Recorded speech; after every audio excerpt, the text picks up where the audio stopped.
Professor Powell is a professor at the University of California, Davis, where he has served as a faculty member since 1984. He also is a faculty representative to the University of California Board of Regents. Diana Guerin serves as the chair of the California State University Academic Senate. As chair, she is the member of numerous committees, including the Academic Technology Advisory Committee, the Academic Technology Steering Committee, and Cal State Online.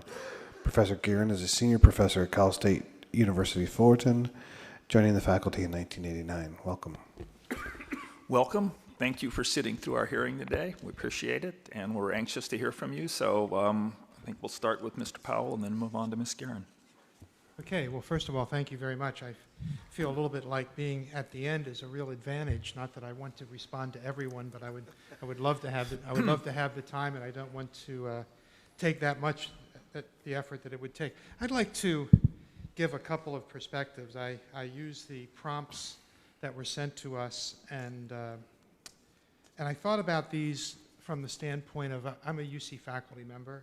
For the last year and a half, I've been in the senior faculty leadership, the vice chair of the Academic Senate system-wide, the chair this year.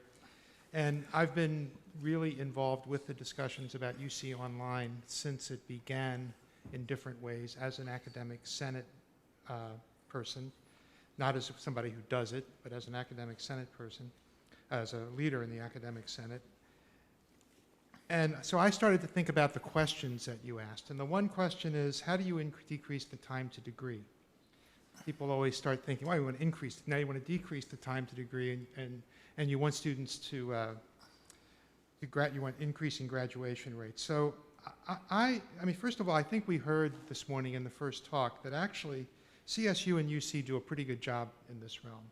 The UCs do a job compared to the publics. We're clearly among the best publics in the country. If we go through the campuses one by one, 5 campuses are in the top 20 state universities for the best graduation rates, and 3 are in the top 10. But as a faculty member, I can tell you that an experience, and I know this experience very well, of how you do this, and you do it not looking from the top down, but you do it from the bottom up as a faculty member and as faculty taking a leadership role in doing this. And there are a couple of key elements. So if you think about a student comes in, they start to look around, what courses do I take? What do they need? They need advising. Okay, well, you get advising from faculty in a very broad sense. Well, what's the program? What's it going to look like over the next 4 years? What are the job opportunities? But who's going to tell you whether or not the particular section of Chemistry 1A, or you're going to be able to get a section that meshes with this general education requirement that you have and then meshes with something else? These are staff advisors. And this is a group of people who, as a result of the budget cuts, have probably lost a third system-wide, maybe even more. This is a group that people can see, well, we can just cut the staff advisor. Instead of staff advisors being responsible for 250 students, they're responsible for 500 students. They're responsible for 700 students.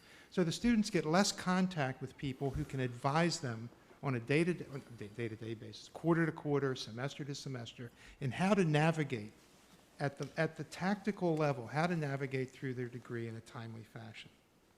So that's one thing that you need to do, is you need to professionalize that. And indeed, if you do that, it makes a huge difference.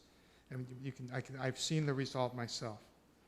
The other thing you need to be able to do is revise the curriculum to keep up with the most up-to-date knowledge, and also to make sure these pathways are relatively smooth. Okay, if you happen to know that a statistics